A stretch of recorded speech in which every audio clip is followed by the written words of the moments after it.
Bilkis Bano case में एक नया मोड़ आया है। दोषी रिहाई के बाद कर रहा था कोर्ट में वकालत।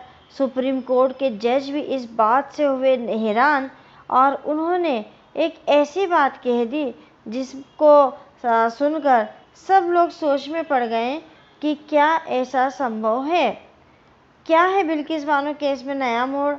कौन सा दोषी व्यक्ति है जो वकालत कर रहा है और क्या कहा इस विषय पर सुप्रीम कोर्ट ने?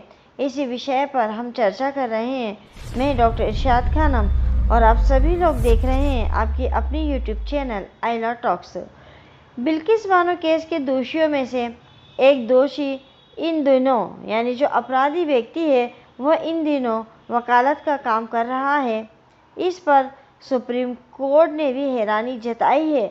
सुप्रीम कोर्ट का कहना है कि उसने बिल्किस बानो केस के दोषियों को रिहाई पर विचार करने का जिम्मा गुजरात सरकार को दिया था, लेकिन इसका मतलब ये नहीं है कि रिहाई होने के बाद कोई उसे चुनौती नहीं दे सकता, यानी उनकी रिहाई को कोई चुनौती ना दे सके, ऐसा डिसीजन सुप्रीम कोर्ट ने नहीं दिया है। उन्होंने केवल राज्य सरकार से ये कहा था कि आपके ऊपर डिपेंड करता है कि आप आरोपियों को छोड़ें या ना छोड़ें।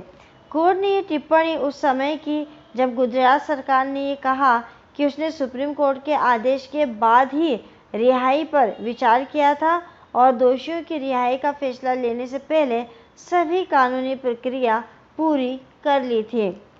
2002 के गुजरात दंगों के दौरान बिल्किस बानो का गैंगरेप करने और उनके परिवार के सदस्यों की हत्या करने के 11 दोषियों को पिछले साल 15 अगस्त को रिहा कर दिया गया था।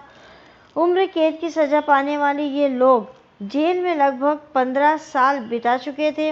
उनकी रिहाई का फैसला लेते समय 1992 के जेल नियमों का इस्तेमाल किया गया, क्योंकि यह आदेश सुप्रीम कोर्ट ने दिया था। इन नियमों में 14 साल की कैद के बाद रिहाई पर विचार करने का प्रावधान था। सुप्रीम कोर्ट ने ये आदेश दिया था कि उनको रिहा करना या नहीं करना ये राज्य सरकार तय करेगा और राज्य सरकार अगर को लगता है कि इनको रिहा करना है तो वो कर सकता है।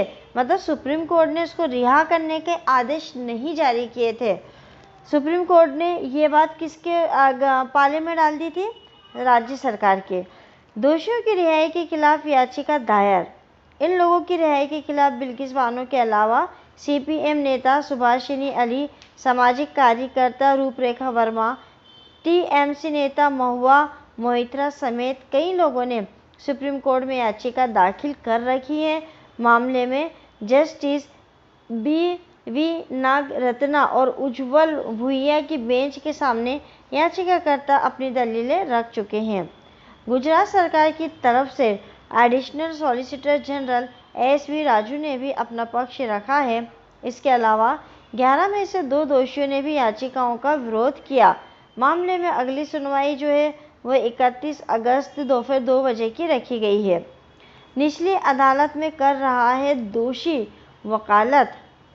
बिल्किस बानो केस के दोषी राधेश्याम की तरफ से पेश वकील ऋषि मल्होत्रा ने जजों को बताया कि उनका मुवक्किल अपने जेल में अच्छे चाल चलन के आधार पर रिहा हुआ। उसने 14 साल से अधिक समय जेल में बिताया। अब वो निचली अदालत में वकील बन गया है। वो मोटर दुर्घटना क्लेम के मामलों में वकालत करता है। मल्होत्रा ये कहना चाह रहे थे कि रिहाई के 1 साल बाद किसी को दोबारा जेल में डालना सही नहीं होगा, लेकिन जजों ने इस बात पर हैरानी जताई कि संगीन अपराध का सजायाफ्ता व्यक्ति वकालत का काम कर रहा है। ये उनके लिए बड़ी सोचने वाली बात थी। एक सोचने का विषय था कि उस व्यक्ति को सजायाफ्ता व्यक्ति है, उसको रिहा किया गया है और उसके ऊपर जो है मतलब वो दोषी है, वो आरोप से उसको मुक्त नहीं किया गया था, दोषी व्यक्ति है। केवल राज्य सरकार ने उसको रिहा किया है और उसकी रिहाई के ऊपर भी अभी केस लगा हुआ है। रिहा होने के बाद खत्म नहीं होता दोष। जस्टिस भुइया ने सवाल किया कि क्या कोई सजायाफ्ता वकालत कर सकता है। इस पर जो वकील सजा पूरी हो जाने का हवाला दिया तो जस्टिस नागरत्ना ने उन्हें रोकते हुए कहा कि रिहाई से जुड़ा प्रशासनिक आदेश किसी व्यक्ति को सजा पूरी होने से पहले जेल से बाहर ला सकता है, लेकिन उसके दोष को खत्म नहीं कर सकता। मतलब जस्टिस बोये ने क्या पूछा कि क्या सजा याफ्ता व्यक्ति वकालत कर सकता है। वकील ने कहा कि उसकी तो सजा पूरी हो गई, पर जस्टिस नागरत्ना ने क्या कहा, उसने कहा कि ये एक प्रशासनिक आदेश है, मतलब राज्य सरकार का आदेश है, राज्य सरकार ने उसको रिहा करा है। अगर राज्य सरकार उसको रिहा नहीं करती तो वो तो जेल में ही रहता, और जेल से रिहा होने का मतलब ये थोड़ी है कि उसका दोष खत्म हो गया, उसने कोई अपराधी कार्य नहीं किया है। राज्य सरकार की दया पर वो बाहर है, ना कि उसने वो अपराध से क्लीन होके बाहर है। रिहाई के बाद जेल भेजना सही नहीं है।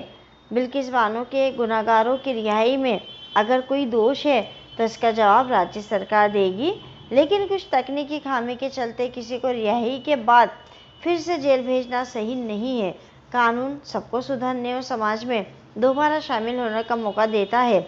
ये नहीं कहा जा सकता है कि कानूनी तरीके से अगर दोषी रिहा हुए हैं तो इससे बिल्किस के किसी अधिकार का हनन हुआ है।